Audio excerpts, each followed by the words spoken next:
chers amis de l'ENA et de l'INSP, bienvenue à cette troisième table ronde de notre séminaire. Nous accueillons 4 grands témoins.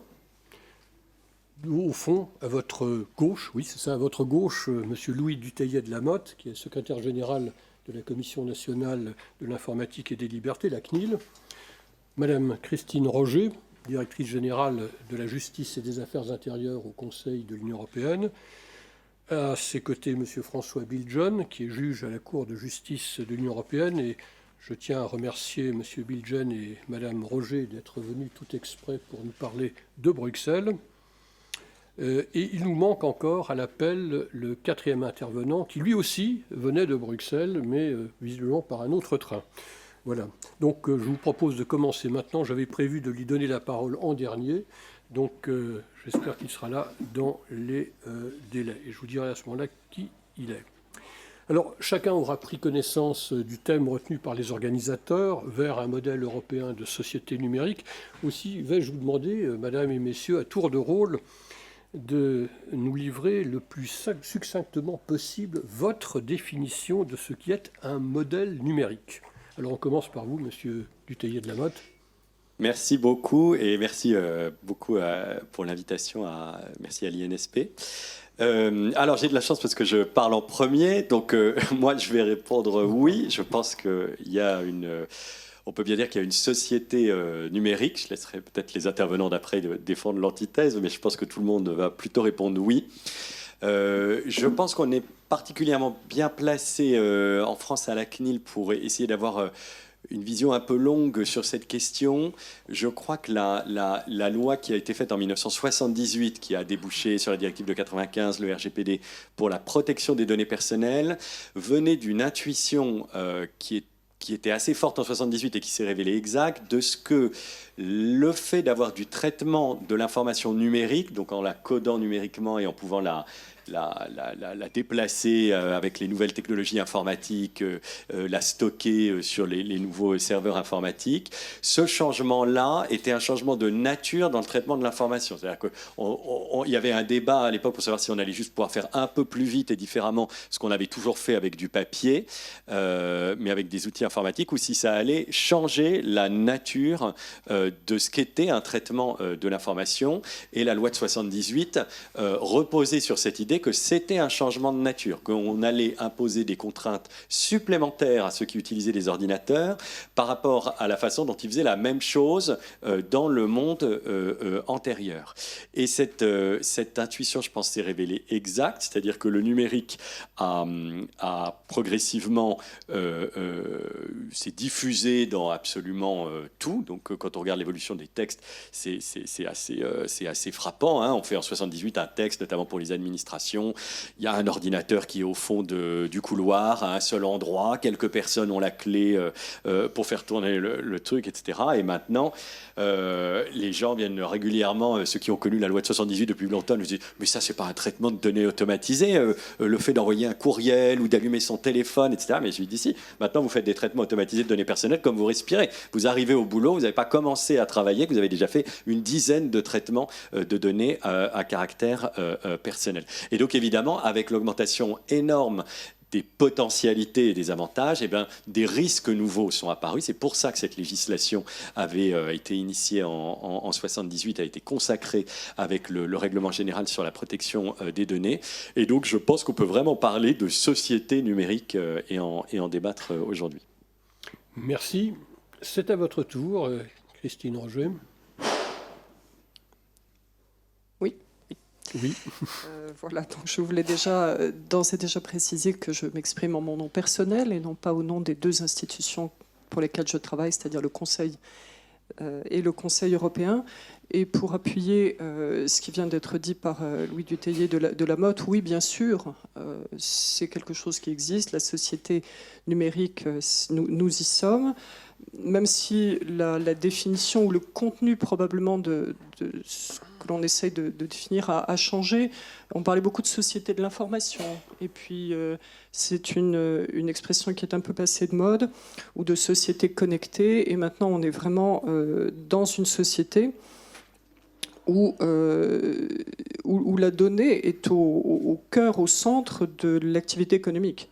Et donc c'est, je pense, ce basculement que représente ce changement de terminologie. La donnée est un intrant, comme l'était, comme le sont, bien sûr, le capital, le travail, ce que vous voulez. La donnée, c'est l'objet sur lequel nous construisons des économies aujourd'hui. Donc ça n'est plus une information statique qui concerne tel ou tel individu. Ce qui pose évidemment des problèmes à résoudre, bien sûr des opportunités, mais également la question de savoir si dans cette société numérique, les valeurs qui sont celles des sociétés pré-numériques peuvent être respectées et de quelle manière. Dans le domaine que je suis particulièrement, c'est-à-dire la justice et les questions de sécurité, on a tendance à dire ce qui est interdit hors ligne doit être interdit en ligne. Donc ça, c'est un principe général. Mais une fois qu'on a dit ça, on n'a pas vraiment trouvé les moyens de donner un caractère concret à cette affirmation qui est pourtant essentielle. L'avènement de la société numérique ne peut pas être un blanc-seing et à toute une série d'activités. Et pourtant, c'est le sujet sur lequel les institutions européennes travaillent beaucoup, avec un corpus législatif qui devient de plus en plus étoffé. Le règlement général sur la protection des données n'en étant qu'un des aspects, mais il y en a également beaucoup d'autres. Effort de législation qui est accompagné par une évolution de la jurisprudence qui donc commence à construire une manière européenne de réagir aux défis de cette société numérique. Notre point de référence, c'est la déclaration européenne qui avait été approuvée en 2022 par le Conseil, par la Commission européenne, par le Parlement, qui définit les grands principes. Alors, on a tendance à penser que les déclarations sont des choses très creuses. Oui, et non d'ailleurs, parce qu'il faut le lire. Et je pense que c'est un objet de référence qui nous permet d'éclairer les actions qui se passent actuellement à l'intérieur de l'Union européenne. Merci Christine. C'est à vous, Monsieur Bill John. Oui, merci. Alors il y a dans la notion, en fait, dans le sujet, il y a deux notions, société numérique, modèle européen. Société numérique, pour moi, c'est une donnée factuelle, parce que cette société numérique ne cesse d'évoluer. Ne cesse d'évoluer. Vous avez déjà parlé de 78, mais aussi la première directive de 95, elle visait en fait les acteurs étatiques, parce qu'on croyait que c'était uniquement les grands acteurs étatiques qui étaient capables d'avoir des grandes machines d'ordinateurs, et on voulait protéger, ça reste d'ailleurs un souci, on voulait protéger la personnalité, la sphère privée par rapport aux acteurs économiques. Par la suite, tout a changé. Tout a changé avec, il y avait déjà une grande discussion en 2000 au sommet de Lisbonne sur la société de l'information. Mais là, à l'époque, on essayait de dire aux gens, il faut se connecter. Au Luxembourg, on a, dans tous les villages, on a introduit ce qu'on appelait des Internetstiftung, des salons Internet pour les vieilles gens, parce qu'on était déjà à l'époque en train de liquider les bureaux de poste et les bureaux de caisse d'épargne. Donc de dire aux gens, voilà, maintenant vous avez accès à Internet par un ordinateur de la commune, on vous entraîne pour comment faire. Et maintenant, on va beaucoup plus loin avec donc l'intelligence artificielle. Donc ça, c'est la société numérique, ça change. Modèle européen, pour moi, c'est avant tout le droit, parce qu'il faut réglementer. Il faut, d'une part, il faut avoir une vision économique, permettre un marché intérieur de la diffusion des données numériques, mais il faut réglementer de façon à protéger la sphère privée, de façon à garder la concurrence, de façon à respecter les droits d'auteur. Avec l'intelligence artificielle, ce sera un très grand défi. Et c'est pour ça que c'est bien qu'on ait de plus en plus de législation européenne. On attend maintenant le trilogue sur le règlement intelligence artificielle, qui, à mon avis, ne va pas être la fin des choses. Toute révolution industrielle a toujours eu des avantages et des désavantages. Lorsqu'on me dit est-ce qu'on aura encore besoin des hommes, je donne toujours deux exemples. Le premier, c'est Deep Blue. Deep Blue, c'est le premier ordinateur d'échecs qui en 1998 a réussi à battre Kasparov. Pourtant, les hommes et les femmes jouent toujours aux échecs. Deuxième, à la Cour de justice, parce que je parlais un peu de la Cour de justice, parce que nous, on est toujours en retard d'une guerre, si j'ose dire. Avant qu'une affaire ne nous parvienne par un juge national, il y a déjà de nouvelles affaires qui sont en train de faire des problèmes. Donc, chez nous, nous avons, parmi les 2200 personnes qui travaillent chez nous à Luxembourg, il y a presque 1000 juristes linguistes, parce qu'on a 24 langues. Est-ce qu'on va se séparer des juristes linguistes? Non. On a la traduction neuronale pour commencer à travailler plus vite, mais un arrêt doit être parfait dans toutes les langues. Et n'oublions pas, on aura aussi toujours besoin de juges, parce que le droit est en train d'évoluer, les problèmes sont en train d'évoluer, les circonstances sont en train d'évoluer. Donc je ne crains pas que l'intelligence artificielle va m'enlever mon poste de juge avant ma retraite. C'est ce qu'on vous souhaite en tout cas.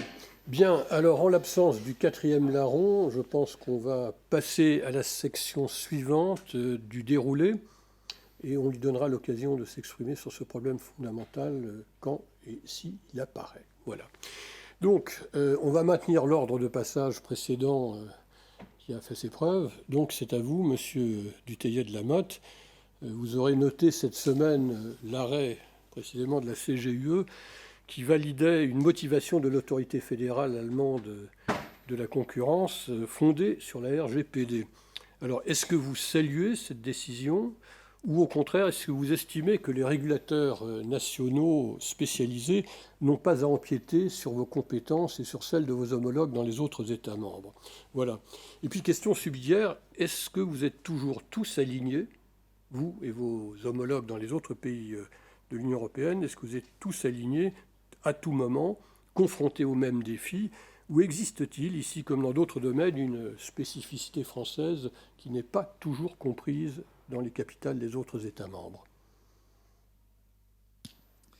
Merci beaucoup. Je vais essayer de répondre aux deux questions.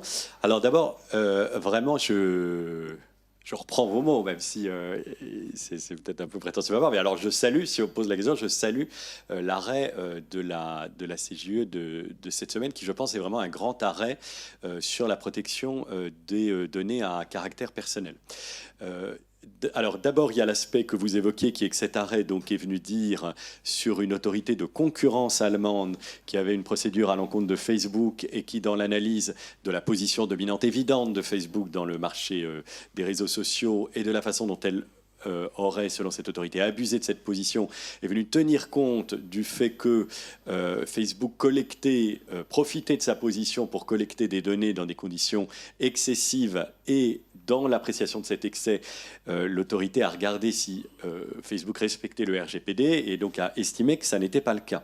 Donc la CGUE a dû se dire, est-ce que l'autorité chargée d'appliquer les textes de concurrence peut regarder, alors que normalement ce n'est pas son premier travail, des textes sur la protection des données? Elle a dit oui, avec un certain nombre d'encadrements, de précautions pour ménager la cohérence dans l'application du droit, la loyauté entre les relations de ces différentes administrations, et tant mieux, et très bien. D'abord, c'est l'édition de justice, de toute façon, on la respecte, mais en plus, c'est vraiment ce qu'on avait commencé aussi à faire en France. Il ne faut pas commencer à regarder les précarés administratifs sur des choses aussi, j'ai envie de dire, universelles que le droit de la concurrence d'un côté et le droit des ordinateurs, des données personnelles de l'autre.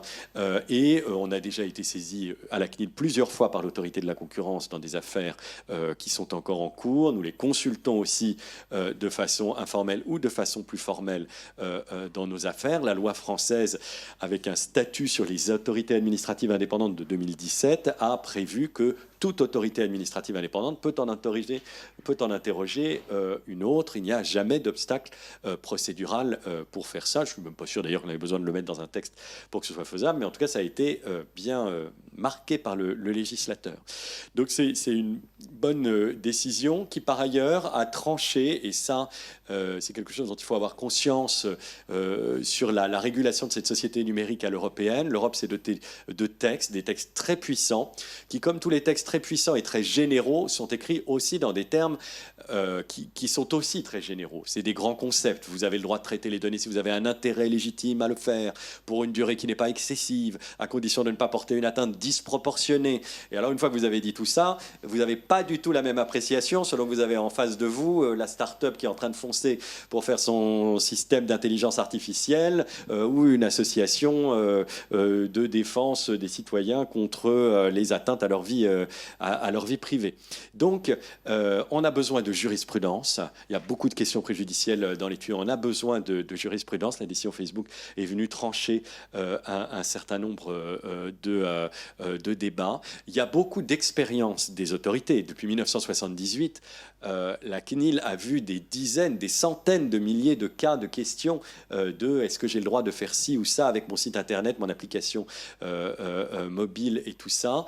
Et donc, il faut orienter les professionnels. Il faut donner plus de visibilité à nos solutions. Et ça, c'est aux autorités de s'en saisir. On peut pas attendre. On a besoin de la jurisprudence, mais la jurisprudence vient longtemps après. C'est normal, notamment pour le niveau de la CJE. Et elle vient dans quelques grandes affaires où les gens vont aller jusqu'au bout avec des frais d'avocat qui sont importants, des durées à attendre qui sont importantes. Donc les autorités ont le devoir d'être plus transparent, plus explicite sur leurs pratiques. Et donc, on a lancé à la CNIL un grand travail nous avons une vingtaine de décisions de sanctions par an. On ne peut pas éclairer tout le secteur privé sur les centaines de questions qui se posent avec 20 décisions par an qui, en plus, ne sont pas forcément publiques.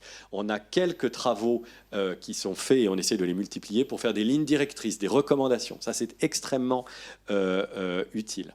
On va faire quelque chose de nouveau qui est qu'on a créé des espèces de tables avec tout un plan de classement comme font déjà les juridictions et on va mettre dedans toutes les décisions individuelles que nous prenons quand nous répondons à telle ou telle entreprise, etc. En les abstractisant évidemment, en les anonymisant. Nous, on ne va pas à la CNIL, mais on va dire voilà, si vous vous posez telle question, on a pris dans un dossier comme ça telle réponse. Peut-être qu'un jour cette réponse va bouger parce que la juridiction, la jurisprudence dira un peu différemment. Et bien on s'adaptera. Mais il faut prendre le risque d'être plus transparent. Et je pense que l'arrêt de cette semaine sur Facebook nous y incite parce qu'il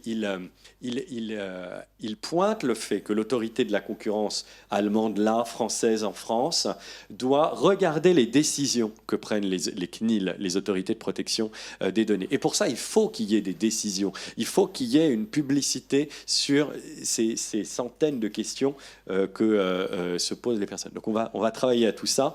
Et donc, sur ce premier point, vraiment, je salue l'arrêt. Alors, le deuxième point sur lequel vous m'interrogiez, c'est est-ce qu'il y a des divergences entre les CNIL ? C'est une question qu'on nous pose souvent. C'est un argument aussi que les entreprises, les associations dans les procédures nous opposent souvent en disant « mais vous me demandez ça, c'est très contraignant, mais je constate que j'ai une filiale dans tel autre pays et la CNIL, là-bas, elle leur demande absolument pas ça. » Et alors encore plus embêtant, la CNIL ne dit pas la même chose que vous. Voilà. Bon, d'abord, ce n'est pas propre au RGPD. Le RGPD se prête à ça parce que, comme il est écrit dans des termes généraux, il appréhende tout ce qu'il y a d'informatique et qui n'est pas purement domestique, purement personnel, toute l'activité informatique des associations, des administrations, des entreprises, dès qu'il y a des données personnelles, ce qui est toujours le cas en réalité dans un traitement informatique, ou quasiment toujours. Donc, voilà, c'est vrai que le travail d'interprétation est important, le risque existe. Le Comité européen pour la protection des données est là pour essayer de faire converger les autorités vers la même position. Je pense qu'il ne faut pas partir du principe qu'on doit attendre que les 27 CNIL sont complètement d'accord sur un point pour réguler. C'est pas raisonnable. La position inverse n'est pas non plus raisonnable. De systématiquement vouloir réguler au niveau national quelque chose sans avoir eu un dialogue avec les autres au niveau européen, sans essayer que des entreprises qui pour beaucoup sont transfrontalières aient une parole unique, ça n'est pas non plus raisonnable. Donc il faut trouver un équilibre sujet par sujet. Je donne un exemple. les cookies. La France avait depuis longtemps, la CNIL, beaucoup travaillé sur les cookies.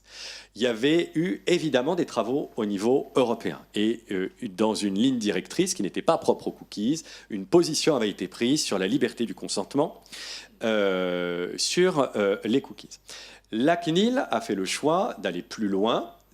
On doit choisir, hein. Il y a tellement et tellement de choses avec des traitements de données à caractère personnel. Elle fait le choix, elle dit « Je veux avoir une parole sur les cookies, sur tous les sites Internet. C'est un sujet majeur d'aspiration de données sur les habitudes des personnes et tout. Il faut qu'on agisse. » Elle fait une recommandation sur les lignes directrices, une recommandation sur comment on peut faire les cookies, comment doit être le fameux bandeau des cookies, et puis tout un tas de questions techniques sur lesquelles je ne rentre pas. On fait cette recommandation.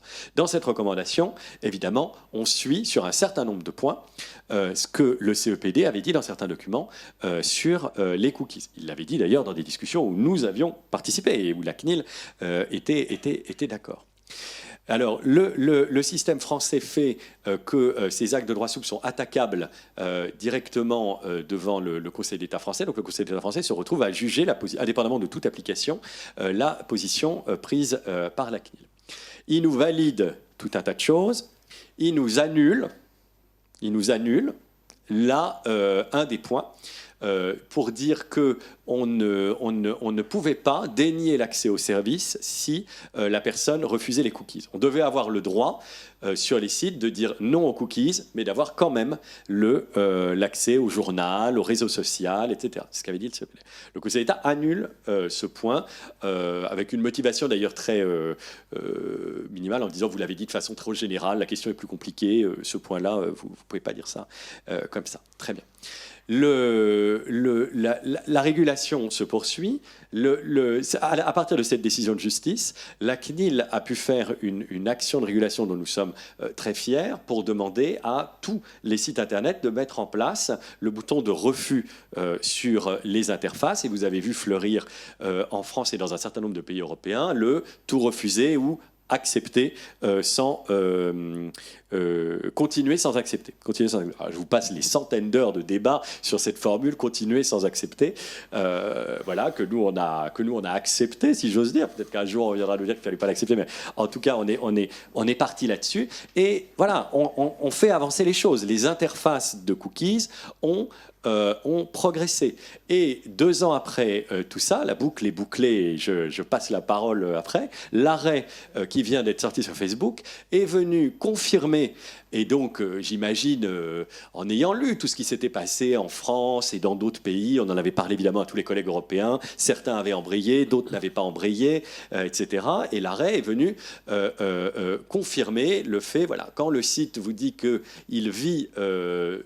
parce que le service est gratuit des données personnelles, il peut dire le service est gratuit si vous acceptez, mais sinon, si vous refusez, il doit vous permettre de faire un accès, par exemple, avec quelque chose qui est payant et tout.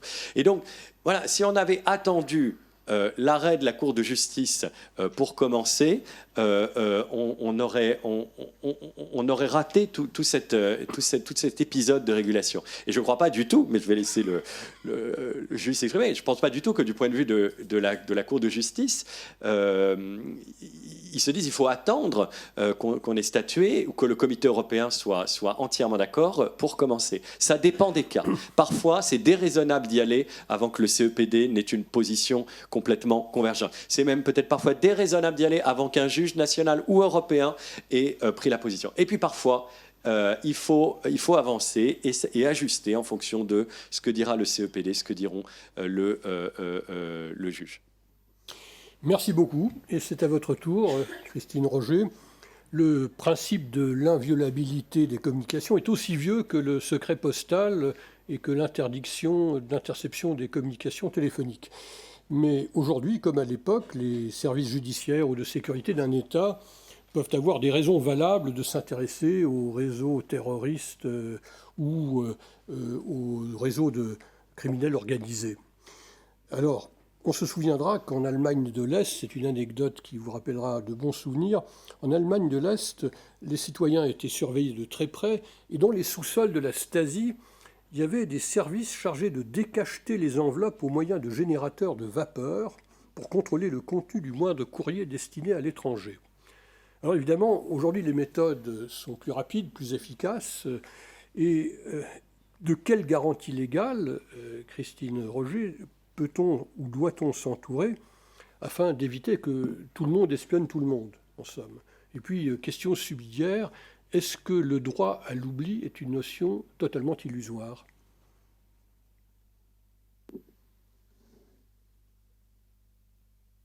Merci beaucoup. En fait, moi, j'aimais bien l'époque où il y avait comme ça des enveloppes. C'était plus simple, en fait. Et des timbres, et on les décachetait discrètement. Puis Mais en fait, ça marchait assez bien parce que le volume du problème était à peu près traitable. Alors que je pense que les outils dont nous disposons aujourd'hui sont des amplificateurs extravagant en fait, où chaque individu, en appuyant sur cette petite machine, peut envoyer des millions de problèmes. Et voilà, il y a une forme d'irresponsabilité qui existe avec ce type d'interaction, puisqu'on pense à tort d'ailleurs qu'on ne peut retrouver personne. C'est pas vrai, mais il y a un effet de nombre qui fait qu'on a beaucoup de mal en réalité, compte tenu de la masse des données à traiter. La question de l'inviolabilité est importante. Je reviens peut-être sur un point qui a été mentionné tout à l'heure par François Bilgen sur les garanties démocratiques. Et en fait, l'origine également des textes fondateurs français d'abord, hein, puisque c'est tout de même la France qui a commencé, les textes européens ensuite ont repris les idées sur lesquelles la France avait été pionnière. Mais l'idée, c'était vraiment de se protéger des acteurs publics et du contrôle par les polices et par d'un contrôle non démocratique des individus. Aujourd'hui, le problème est assez différent. En réalité, oui, il y a cette dimension-là et elle existe. Mais en même temps, il y a la notion d'acteurs privés et de modèle économique pour les acteurs privés qui utilisent les données d'une manière qui peut en effet ne pas être tout à fait facile à accepter pour certaines sociétés. Alors le bouton tout refuser, continuer sans accepter, tout accepter est un grand progrès. J'espère que derrière c'est branché comme il faut. Hein. Voilà. Donc me voici rassuré. Quand je clique sur tout refuser, c'est vrai. Donc je pense que c'est pas inutile de le préciser. Maintenant le problème qu'on a, je parle des autorités répressives, c'est pas un très joli mot, mais c'est law enforcement en anglais, et les juges, c'est l'accès. Au contraire, nous, on a un problème d'accès. On a un problème d'accès lié à je sais pas comment on dit en français, encryption, la cryptographie, le chiffrement, lié au chiffrement, parce que ces chiffrements sont relativement robustes et ils le seront de plus en plus. Notamment avec les évolutions, les ordinateurs quantiques et ce genre de choses qui font qu'on n'arrive pas à obtenir par effraction ces données. Et c'est sûrement très bien, on va dire ça comme ça, parce que l'état de droit est une valeur fondatrice de l'Union européenne qui doit être défendue. Parfois, il y a certaines dérives qui sont identifiées et sur lesquelles on essaie d'agir, mais aucun État, je pense, n'est à l'abri de certains glissements. Donc c'est très bien que ces données ne puissent pas être accessibles de manière sauvage.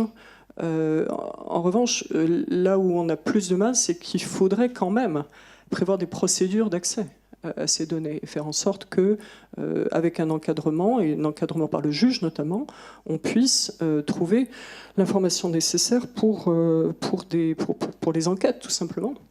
Et les menaces qui pèsent sur les sociétés démocratiques ne sont pas du tout hypothétiques. Tout le monde a en tête les rançongiciels, le ransomware, qui mettent à plat certains hôpitaux et pour une durée extrêmement longue. Donc ça existe. Les contenus à caractère pédopornographique, ça existe et ça a explosé pendant le Covid d'une manière qui est absolument invraisemblable. Les gens qui regardent ça de près n'ont pas de mots pour qualifier ce qui se passe sur les réseaux cryptés. Quant au dark web et autres métavers, ce sont des espaces vraiment privilégiés pour toutes sortes de trafics, de substances illicites, trafic d'armes, etc. Donc il y a un sujet majeur qui est le caractère permissif des nouvelles technologies qui démultiplie la capacité de nuisance des acteurs qui portent atteinte à l'équilibre de nos sociétés. Lorsque, en Belgique, le ministre de la Justice manque de se faire enlever par les narcotrafiquants du port d'Anvers, c'est qu'il y a un problème. Et aussi bien nos structures européennes, c'est-à-dire Europol ou Eurojust, que les ministres de la Justice, qui en général sont assez prudents, ce ne sont pas des gens assez pondérés, qui regardent les choses avec calme et avec le souci des droits fondamentaux, mais ils nous disent on ne peut plus travailler. Et donc on a un vrai problème d'accès et d'encadrement de l'accès. La difficulté, c'est qu'au niveau européen, on a beaucoup de mal à se mettre d'accord sur des textes. On a un projet de directive sur, excusez-moi, ces néologies, je devrais connaître par cœur en français, mais c'est e-privacy, donc c'est l'accès aux données et à la protection des données. C'est la protection des données aussi manipulées par des entreprises. Ça fait des années que ce projet est sur la table, on n'arrive pas à se mettre d'accord. Et quand bien même on se mettrait d'accord au Conseil des ministres, on aurait sûrement quelques difficultés avec le Parlement européen, qui a une vision parfaitement fondée d'ailleurs, mais très protectrice et sur lesquelles les raisonnements de sécurité ont du mal à passer. Et en même temps, là aussi on comprend très bien, parce que les logiciels espions de type Pegasus et leur usage, ça ne crée pas une ambiance positive pour considérer que l'on peut avoir un accès raisonné à la donnée pour protéger nos sociétés. Donc on est vraiment dans des situations assez compliquées, assez difficiles. Et ce sur quoi on aimerait pouvoir travailler, c'est de dépasser finalement cette opposition historique entre la protection des données à caractère personnel et la sécurité. On n'arrive pas à se sortir de ce débat parce que les deux principes sont tout aussi valables l'un que l'autre. En revanche, quand c'est la structure même des démocraties qui sont attaquées, là, il faut vraiment se poser la question. C'est la protection des citoyens. Donc on est dans un débat de protection et non plus dans un débat de sécurité. On est dans un débat de protection de nos sociétés. Et il faudrait arriver à trouver une plateforme un peu plus consensuelle que celle que nous avons actuellement pour pouvoir traiter ce genre de menaces. J'ai oublié quelle était la deuxième question. La deuxième question, elle portait sur le droit à l'oubli.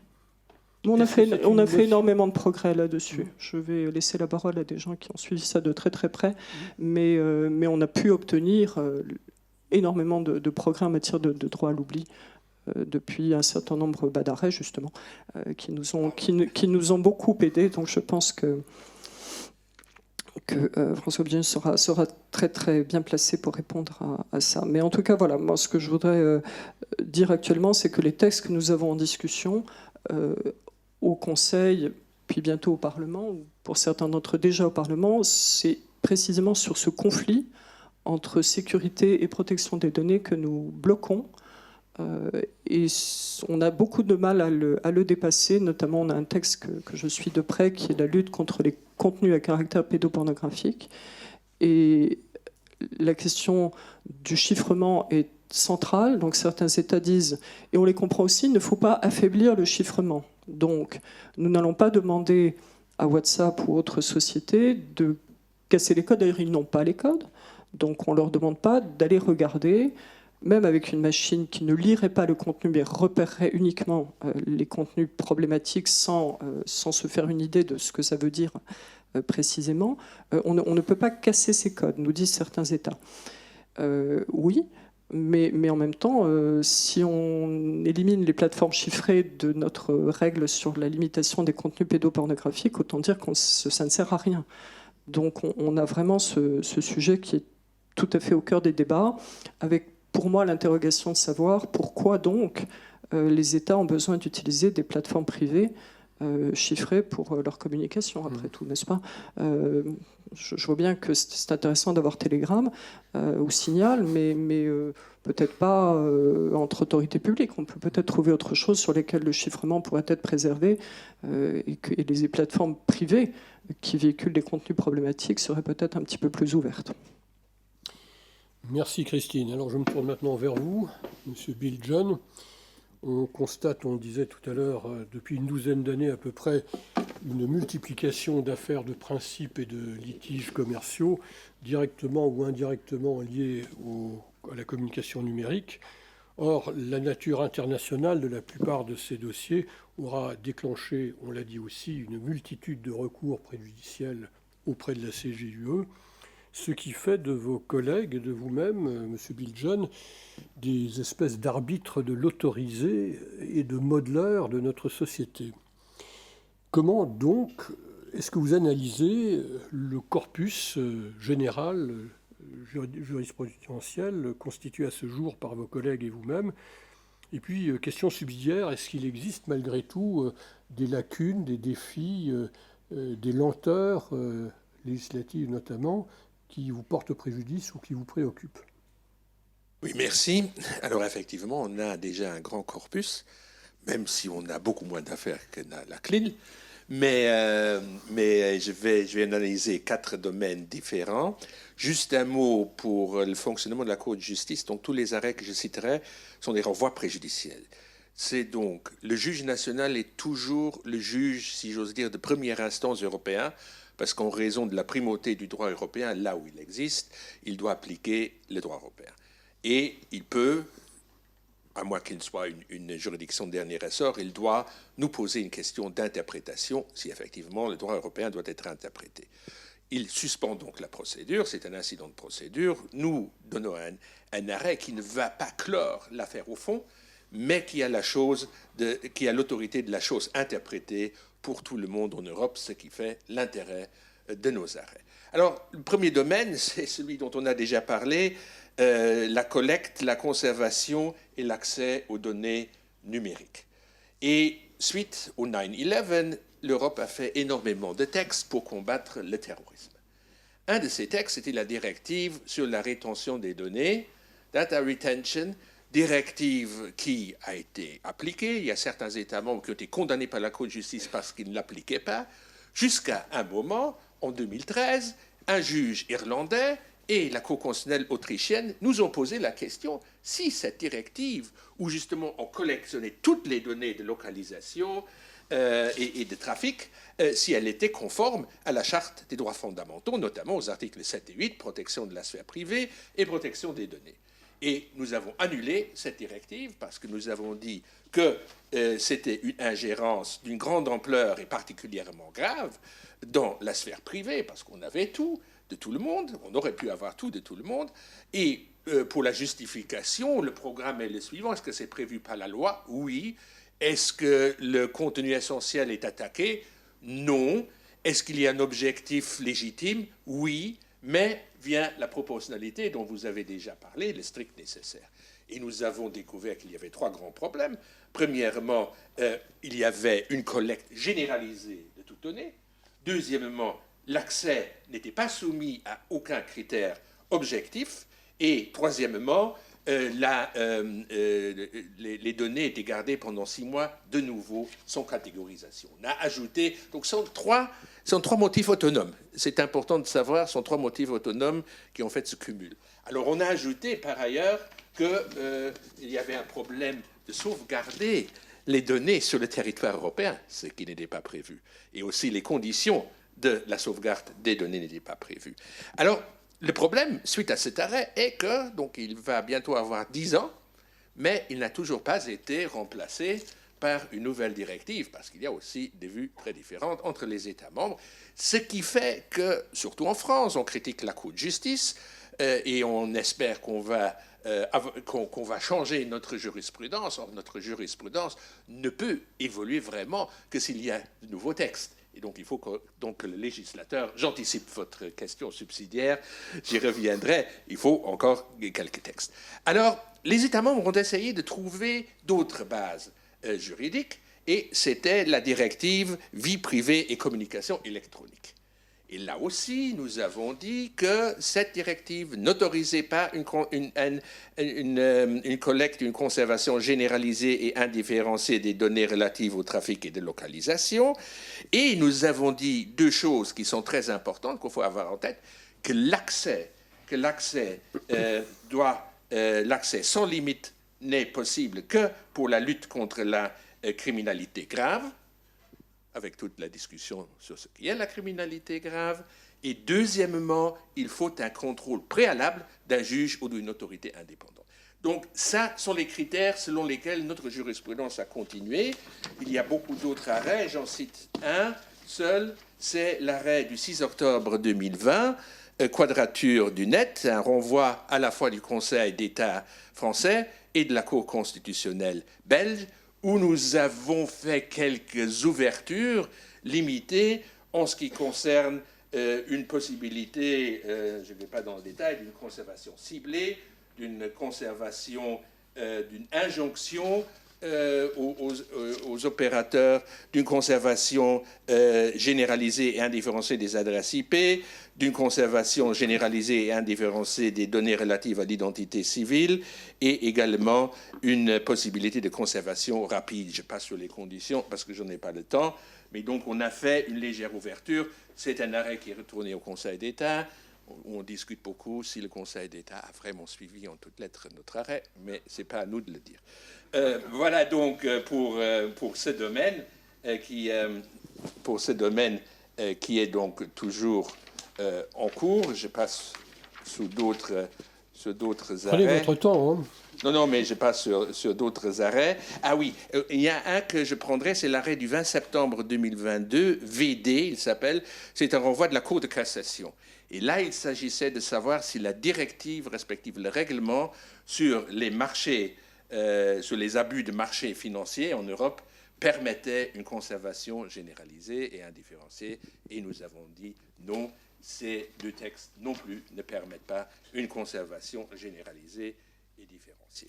Alors, si vous assistez à des discussions avec les procureurs européens, leur grand problème, c'est le fait qu'il y ait trois niveaux sur lesquels nous insistons. Tout d'abord la conservation et ensuite l'accès. Et ils revendiquent toujours une conservation généralisée, mais un accès très limité. Bon, ça c'est une des pistes qui est discutée, ce sont surtout les procureurs européens qui le disent, mais encore une fois, c'est aux législateurs européens de prendre ces dispositions. Voilà donc pour le premier volet. Le deuxième volet... parce que sinon je vous tiendrai un cours. Le deuxième volet, c'est le transfert des données vers des pays tiers. Alors, je suis maintenant au RGPD qui prévoit que si les données sont transmises à des pays tiers, il faut qu'on respecte l'essence du RGPD.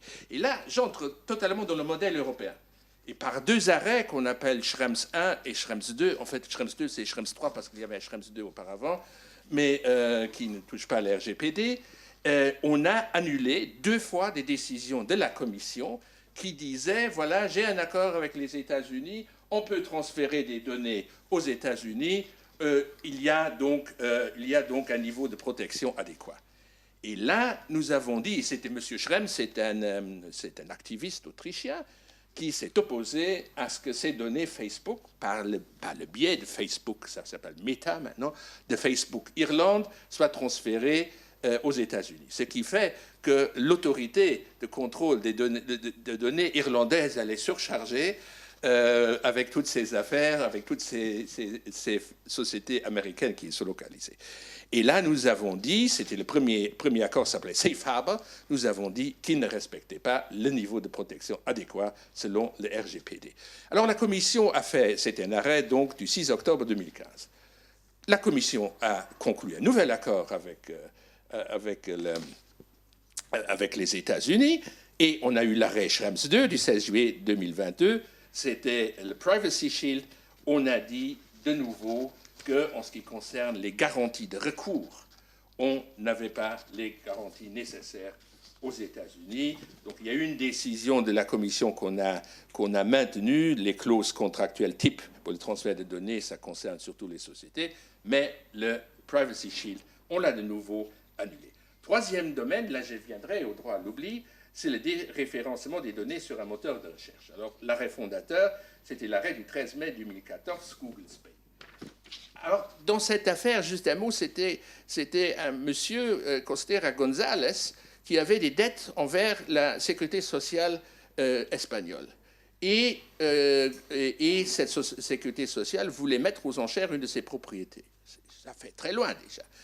Et on publiait une annonce dans le grand journal catalan Vanguardia. Bon, 15 ans après, Vanguardia digitalise, et on voit justement cette société numérique qui évolue, digitalise tous ces numéros et les met online. Et puis Google fait un moteur de recherche. Et alors, M. Costera González disait, mais écoutez, chaque fois qu'on tape mon nom, on tombe sur cette annonce et plus personne ne veut traiter avec moi. On dit, ah, c'est quelqu'un qui ne paye jamais ses dettes. Il voulait donc soit faire enlever cette annonce digitalisée, soit enlever le lien de référencement. L'affaire est venue chez nous. Alors, première question que nous avions à traiter, c'est est-ce qu'un moteur de recherche est un instrument de traitement des données? Et là, je reviens de nouveau au texte, parce que c'était discuté. Notre avocat général disait non, ça, ce n'est pas un moteur de recherche. Si nous avions suivi l'avocat général, rien ne se serait passé. Donc, rien ne se serait passé en ce qui concerne le droit à l'oubli.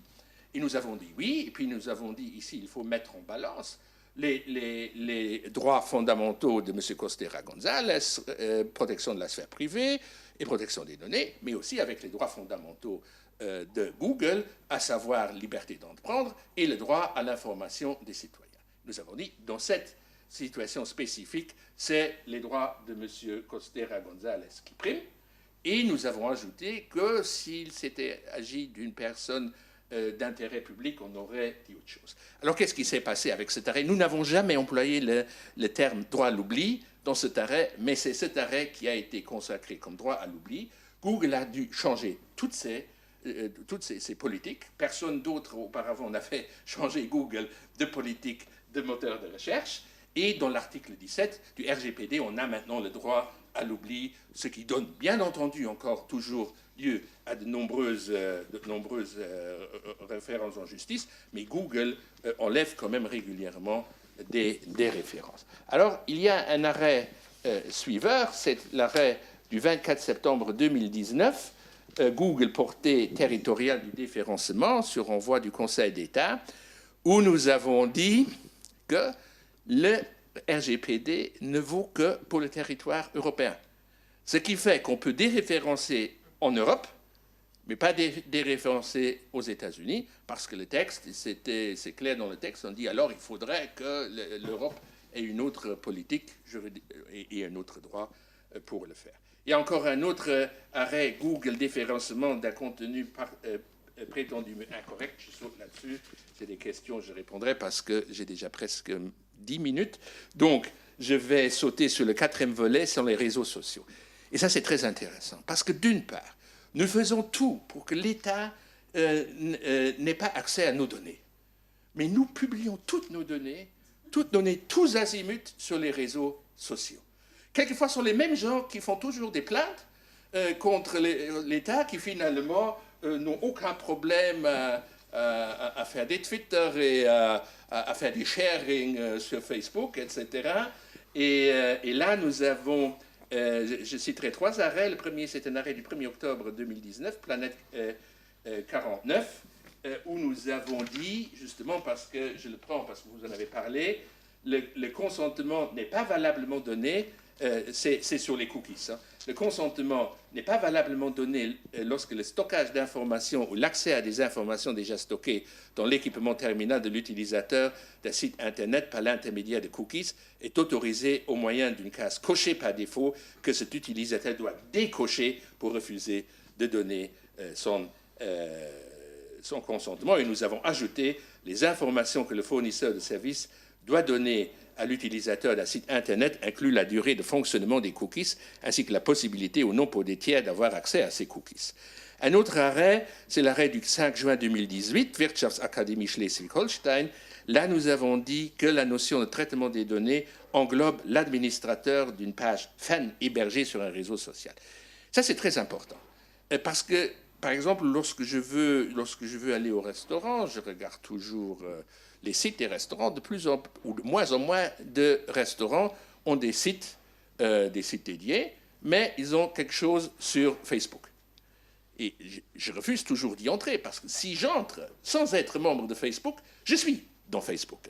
Et ça, c'est quelque chose que nous avions dit. C'était d'ailleurs une université à laquelle vous dites, vous avez aussi une responsabilité partagée de responsables. Bon, le dernier arrêt, là je pourrais être bref, c'est justement l'arrêt du 4 juillet 2023, Meta Platforms.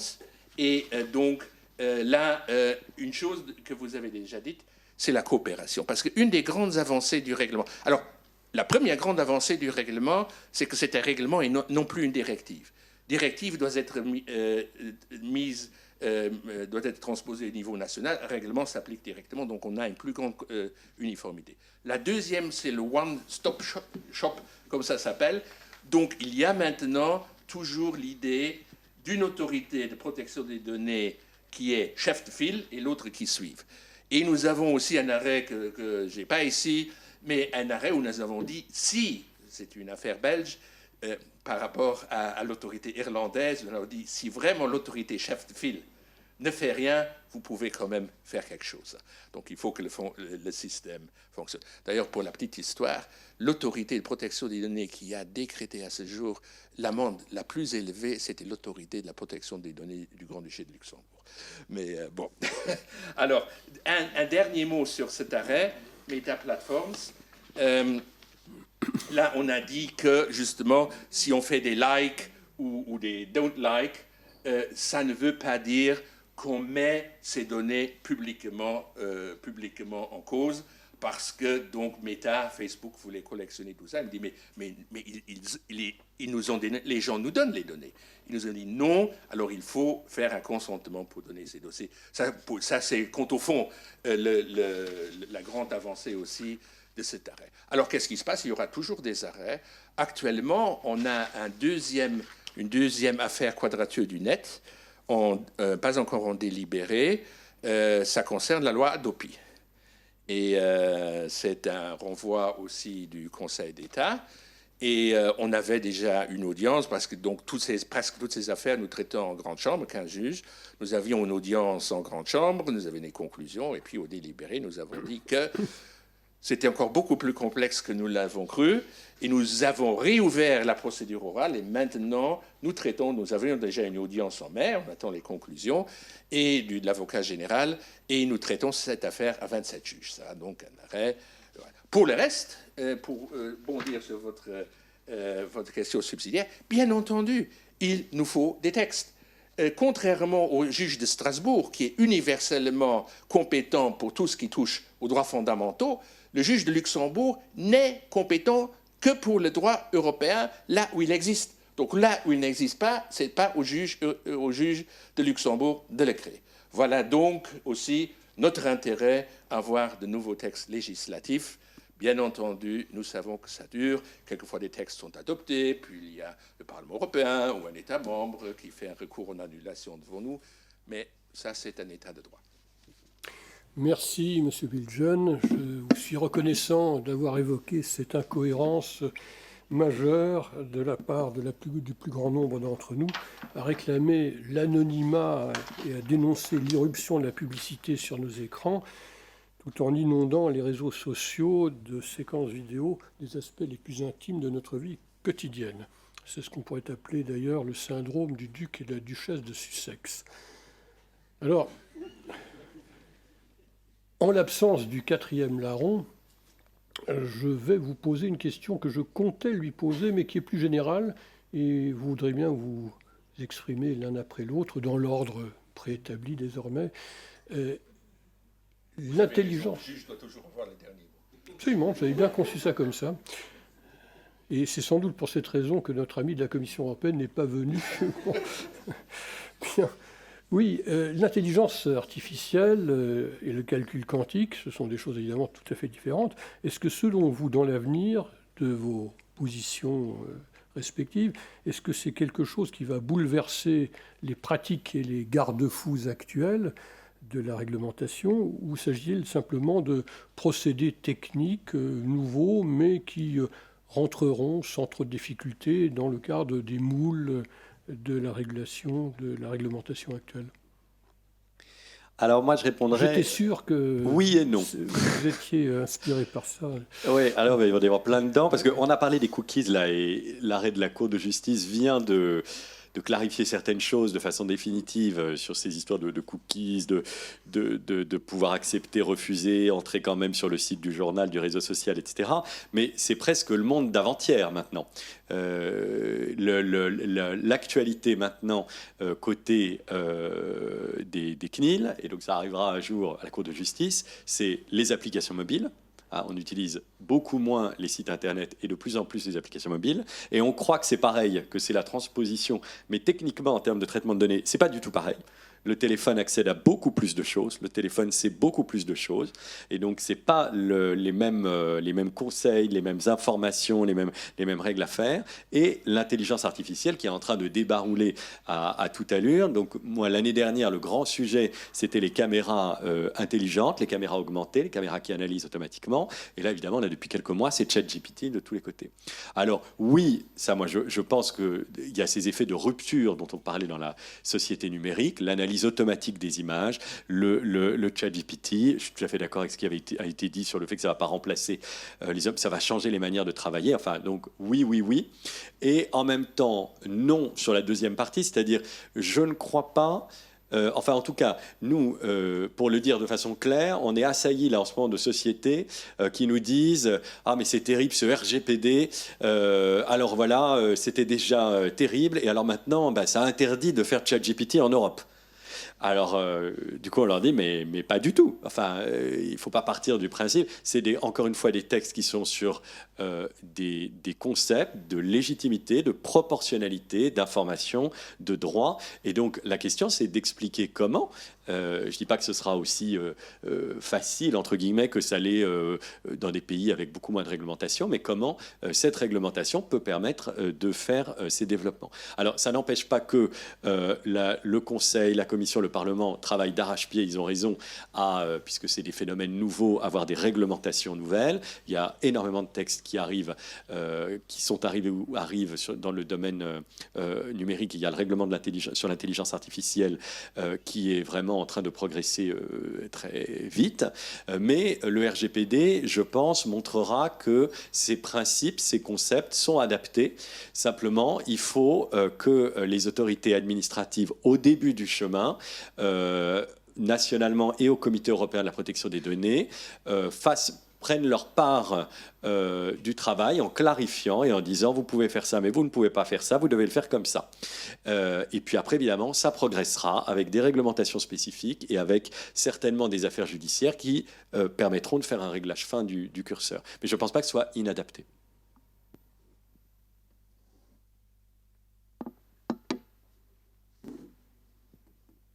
La réglementation européenne essaye de suivre. Hein, donc c'est vrai qu'il y a plein de textes qui sont en discussion sur l'intelligence artificielle qui est en phase de finalisation. Et on essaye d'encadrer, on essaye aussi, je pense, de faire des textes qui ne sont pas trop dépendants des technologies que nous voyons au moment où nous rédigeons les textes. Parce que ça, c'est une limitation. Donc il faut essayer d'aller vers des textes qui sont un petit peu plus neutre par rapport aux technologies, mais qui visent plutôt les impacts ou les effets ou la manière d'encadrer les effets de ces technologies. Donc je crois qu'il y a beaucoup de travail qui se fait. Conseil, Parlement. Maintenant, sur la question de savoir si ça va remplacer nos successeurs, d'ailleurs, essentiellement, je pense, mais je discutais avec des avocats il y a quelques jours, le barreau de Bruxelles, qui me parlaient d'une sentence arbitrale qui avait été faite par intelligence artificielle au Mexique et qui avait été validée. Donc c'est quelque chose qui peut, enfin eux en tout cas le ressentent, les professions de justice auxquelles je parle ressentent assez fortement l'impact de ces technologies sur leur métier. Alors ça présente un intérêt, je pense, pour faire la synthèse de quantité d'informations qui en réalité doivent être analysées. Donc si une structure correctement programmée peut le faire, pourquoi pas, mais là on vient à la notion de correctement programmé, on vient à la notion de biais qui sont absolument qui sont liés à l'activité humaine qui programme. On vient à la transparence des algorithmes, de savoir qui regarde et comment est-ce qu'on arrive à savoir quels ont été les critères de conception. Maintenant, lorsque le programme se génère lui-même, et donc en quelque sorte à sa propre vie, ça devient beaucoup plus difficile de remonter la chaîne et de dire là vous aviez un biais au départ, oui, mais on est déjà beaucoup plus loin. Et le problème que ça peut quand même poser, me semble-t-il, c'est de savoir où est la responsabilité politique. Vers qui est-ce que je me tourne si je ne suis pas contente de ce qui se passe? Vers le monsieur qui a programmé il y a 30 ans, vers le président de la République, faute d'autres interlocuteurs. C'est difficile de voir comment organiser la démocratie face à des décisions qui changent beaucoup de choses pour moi à titre individuel. Donc tout ce qui me fait grief doit faire l'objet d'un contrôle démocratique. Et je ne suis pas sûre que la manière dont l'intelligence artificielle se répand prend en compte la nécessité de ce contrôle démocratique. Ce que j'observe aussi, c'est sur les rapports de force en Europe lorsqu'on essaye de définir des politiques. On a parlé du RGPD et d'autres textes. Nous, on a un texte sur la preuve électronique qui a été très longtemps débattu, qui est un texte pour nous très important parce qu'en fait, on s'aperçoit que les éléments de preuve électronique, maintenant, c'est à peu près 80% des dossiers. 85% des dossiers reposent sur ces preuves électroniques. Donc on a besoin non seulement d'y avoir accès, mais on a besoin de pouvoir l'échanger entre États et on a besoin de surveiller tout ça de près. Et donc on est arrivé à une construction par laquelle un pays, c'est-à-dire l'Irlande, est chef de file parce que les éléments de preuve électronique ont été stockés, générés, transmis par des sociétés qui ont leur siège en Irlande. Et donc on a, d'ailleurs les Irlandais n'étaient pas ravis de cette situation en disant c'est un volume considérable et comment va-t-on s'organiser pour traiter tout ça? Donc on est en train de structurer tout à partir du siège social de ces entreprises. Alors quand j'interroge mes collaborateurs en disant mais pourquoi diable est-ce que vous avez fait ça? Et la réponse était on aurait pu faire autre chose. Ça a d'ailleurs été discuté dans le contexte de la négociation, mais on n'y est pas parvenu parce que les plateformes nous ont expliqué qu'il n'en était pas question, parce que ça voulait dire qu'on était obligé, si on le faisait dans chaque État membre, de tenir compte de réglementations différentes et que ça avait pour elle un coût économique très important et que donc il n'en était pas question. Et donc on se trouve avec un système qui est un système très compliqué à gérer. Donc on a parfois l'impression, en tant que législateur européen au Conseil et au Parlement, de jouer sur un échiquier très compliqué, en fait.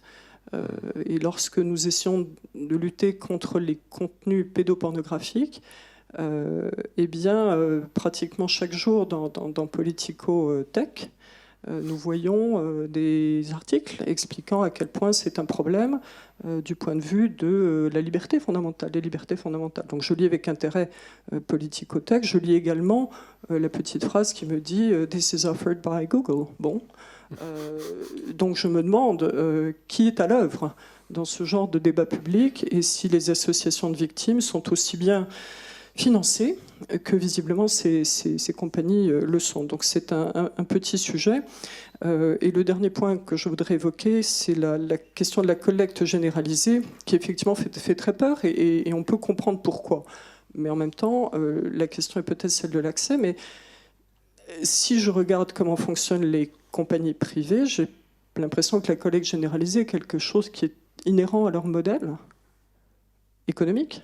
Donc là, même chose, Quentin Dickinson nous explique nos contradictions, mais là, il y en a une très importante, en fait, c'est que ça n'a pas l'air de déranger de faire de la collecte lorsque c'est pour soutenir un modèle économique, mais s'il s'agit de protéger le fonctionnement des États, ça devient plus contestable. Donc voilà, on est dans des concepts compliqués, où on a une alliance assez curieuse parfois entre les tenants parfaitement fondés d'ailleurs des libertés fondamentales, et les plateformes qui se présentent comme les défenseurs de ces libertés fondamentales. Où là, ça pose question un peu plus large, un petit peu plus philosophique peut-être.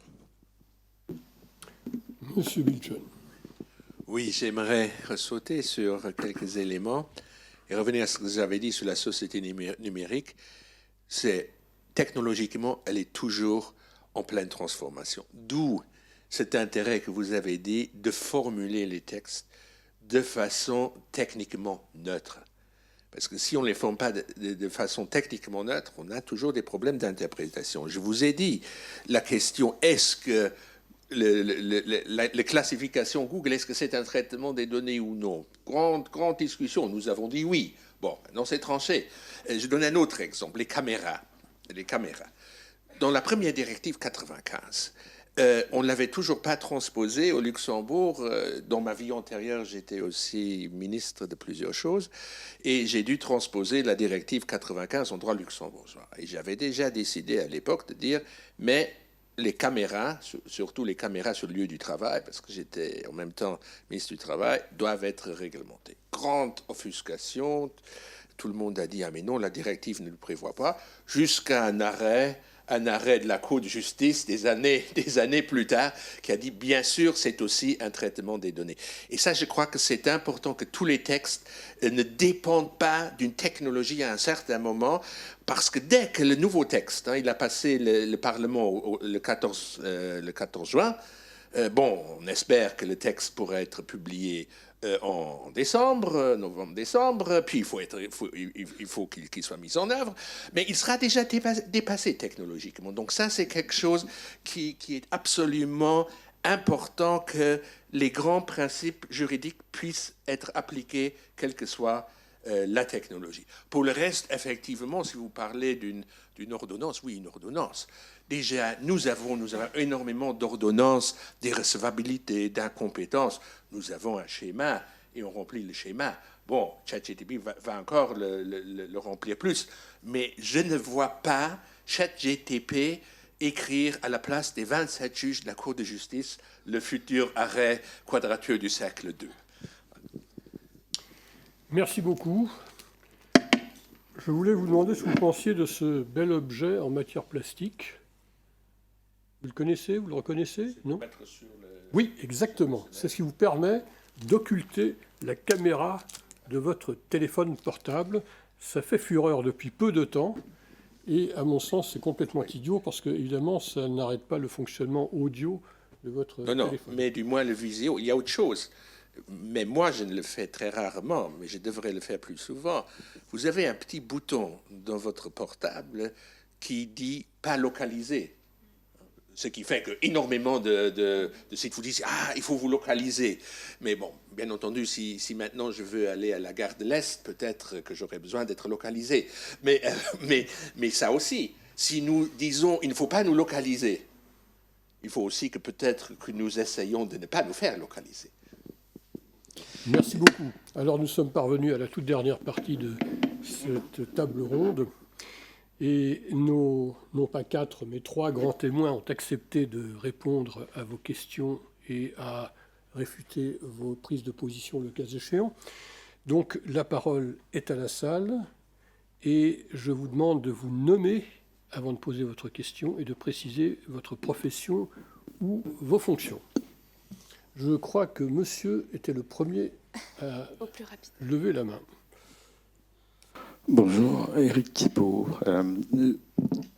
valorisation de recherche médicale, Pitié-Salpêtrière. Le problème des données sensées nous inquiète parce que on se base sur, on parle d'intelligence artificielle, des promesses qu'elle a pour travailler sur des très grandes bases de données, mais on a bien sûr toutes les obligations et toutes les données de RGPD à respecter, ce qui, quelque part, bloque beaucoup de programmes de recherche et d'échange. Et parfois, c'est basé sur des principes comme il ne faut pas pouvoir remonter sur le patient quand on anonymise, etc.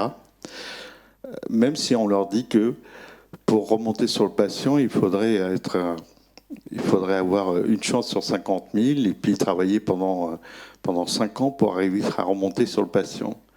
Mais même dans ces cas-là, vu qu'il y a une possibilité de remonter, Eh ben non, les recherches ne peuvent pas être étendues en open innovation.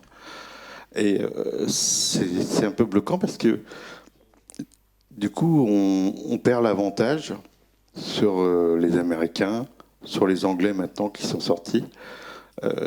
Et donc, c'est ça que je voulais noter, c'est que au niveau de l'Europe, on s'auto-flagelle sur ces données sur les données de santé. Merci. Avant que l'un de nos intervenants réponde, je voudrais que vous me fassiez signe quand vous voulez prendre la parole et je noterai votre position dans la salle et je vous donnerai la parole ensuite. Très bien. Peut-être je peux faire une première réponse pour côté administration et elle pourra évidemment être complétée. Je pense qu'il y a deux questions dans ce que vous dites. La première, c'est quand est-ce que c'est encore des données personnelles soumises au RGPD et quand est-ce que ça n'en est plus ? C'est une question fondamentale et où il est vrai, je le reconnais tout à fait, que scrutant et essayant de bien interpréter la jurisprudence de la Cour de justice et aussi par rapport aux positions que chacune de ces autorités avait prises, le Comité européen de la protection des données au niveau européen, la CNIL au niveau français ont une vision très large de la donnée à caractère personnel. On a régulièrement des sociétés qui viennent nous voir pour nous dire voilà, j'ai fait ci et tel traitement, est-ce que les données peuvent être considérées comme anonymes ? Et de temps en temps, on dit oui, mais le standard est très élevé. C'est un point sur lequel il y a très peu de jurisprudence. Il y a un arrêt Breyer, il y avait eu des débats sur l'arrêt IP. Il y a beaucoup d'arrêts de la Cour de justice qui portent sur des données où les noms sont présents.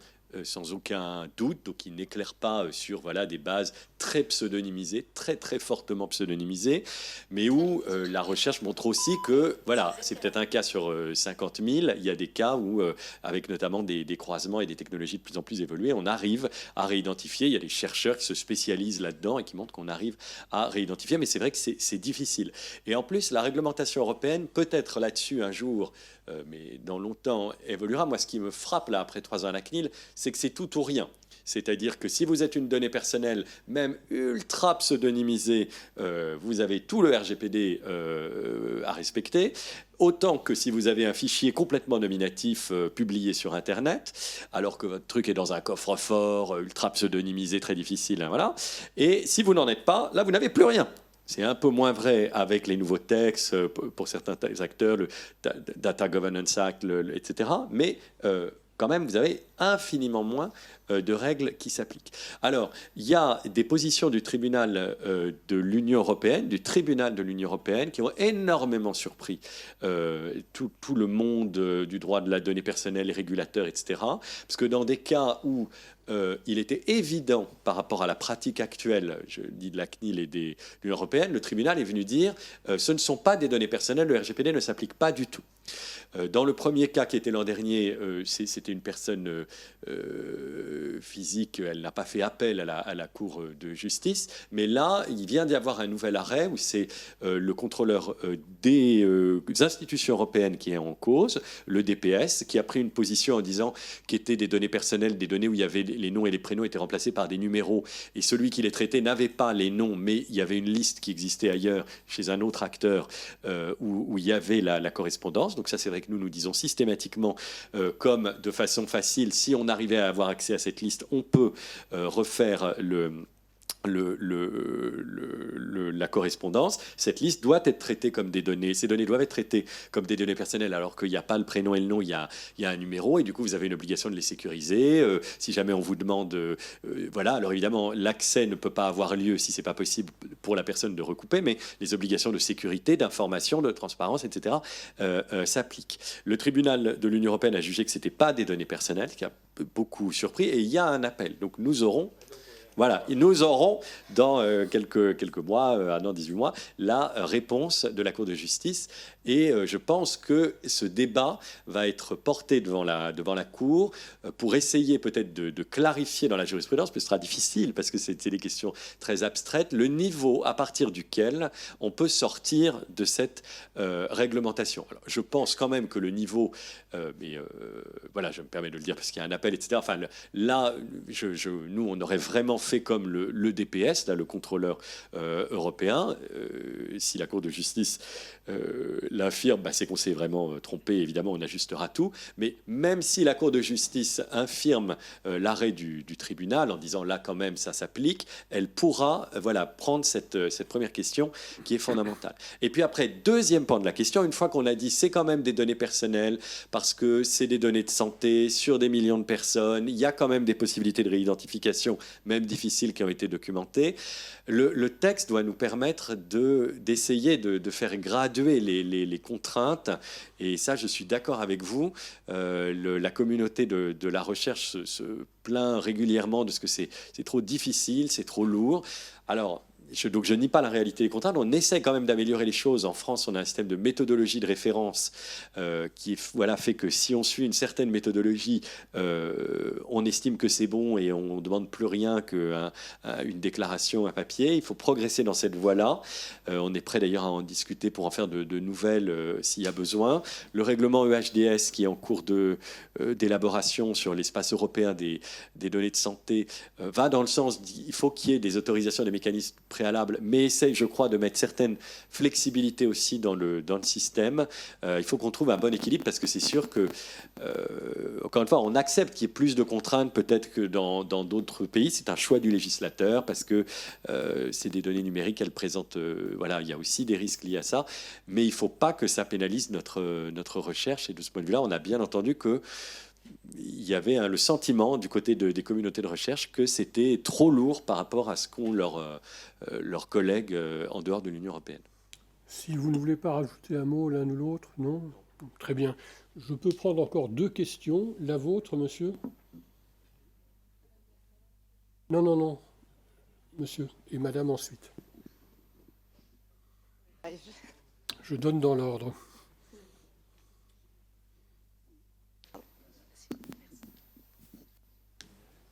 Merci beaucoup. Alexandre, je suis doctorant d'une université américaine et ici à la Sorbonne, double doctorant. Et j'ai une question qui est vieille comme le monde en Europe, mais c'est qu'on a très bien compris qu'il y avait des instances de régulation et une Cour de justice européenne qui fonctionnent parfaitement.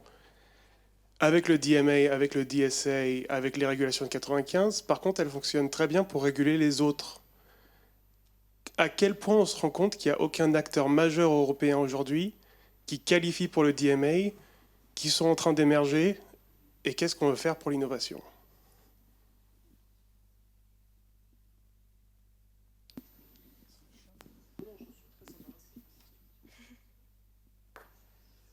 En tout cas, moi, je peux donner un sentiment Merci. côté CNIL pour vous dire que moi, je suis d'accord avec vous. Je trouve quand même frappant que nous n'avons aucun énorme réseau social européen.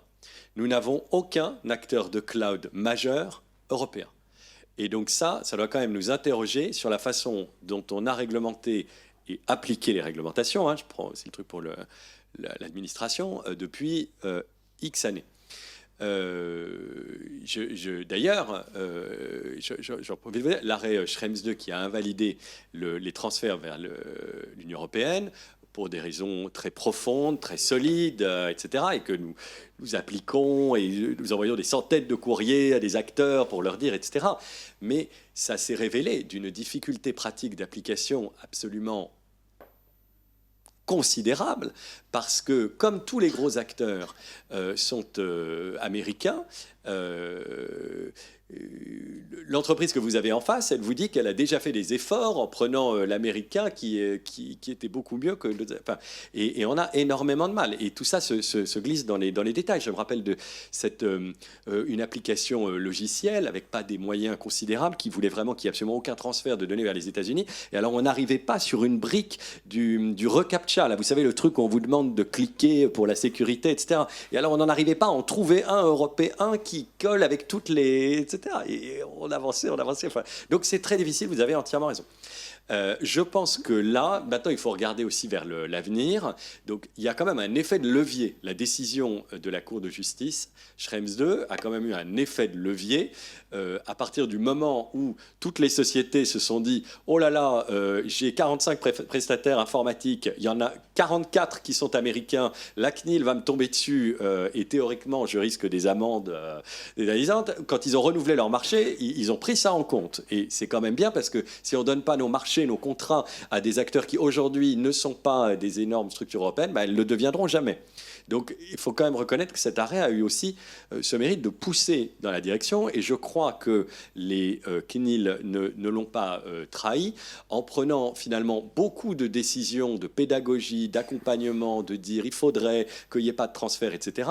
Vous avez vu qu'il y a eu très très très peu d'amendes. De sanctions, parce que tout le monde était conscient de la difficulté que c'était. Et donc maintenant, la question, c'est comment on progresse dans la bonne direction. Et je reviens sur tous les chantiers là qu'on a ouverts à la CNIL sur l'intelligence artificielle. L'intelligence artificielle, c'est pas encore perdu, entre guillemets. On m'a dit là récemment qu'on estime, alors ça vaut ce que ça vaut, mais qu'un quart à un tiers des chercheurs qui sont le mieux capables dans le monde de faire de l'entraînement pour les systèmes d'IA générative sont des Européens. Donc, si on a un tiers de ces... Je ne sais pas ce que ça vaut, mais en tout cas, il y a beaucoup de gens qui vous disent « Nous avons des gens qui savent faire. Le retard technologique, là, on a l'impression qu'on est très en retard avec ChatGPT. Ce n'est pas vrai, il n'est pas considérable, il est encore rattrapable. » D'où la responsabilité qu'ont les CNIL, le CEPD, etc., d'expliquer comment le faire en accord avec nos valeurs et nos règles européennes. Ce ne sera pas évidemment aussi facile qu'à l'autre bout du monde, mais ce sera faisable, et on peut bâtir là-dessus des choses aussi qui seront plus solides et dans lesquelles les citoyens auront plus confiance. Et il y a un exercice réglementaire qui doit être le catalyseur de tout ça. Donc, on en est... Voilà. Une autre prise de parole là-dessus? Très bien. Madame, votre question? Oui, bonjour, Marie Bonhomme, Tché 2020. Ma question est toute simple. Que pensez-vous du certificat sanitaire numérique mondial qui arrive en termes de protection de données?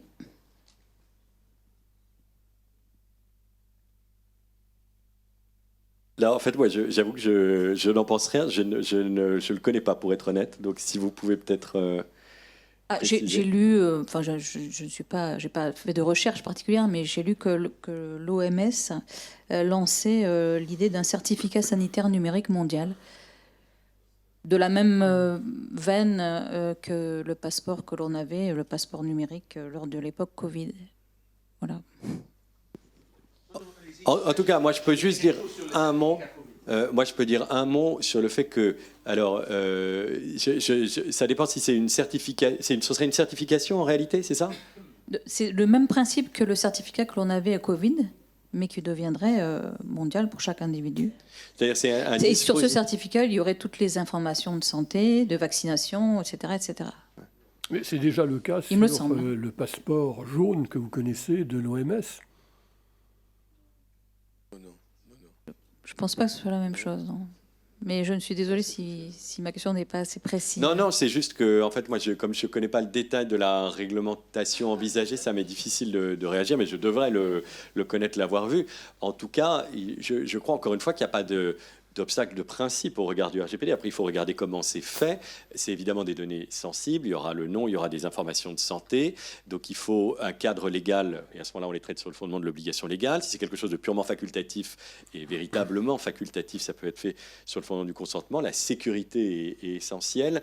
Le RGPD est perçu souvent par les acteurs économiques comme un texte qui interdit. Je crois que c'est profondément l'inverse.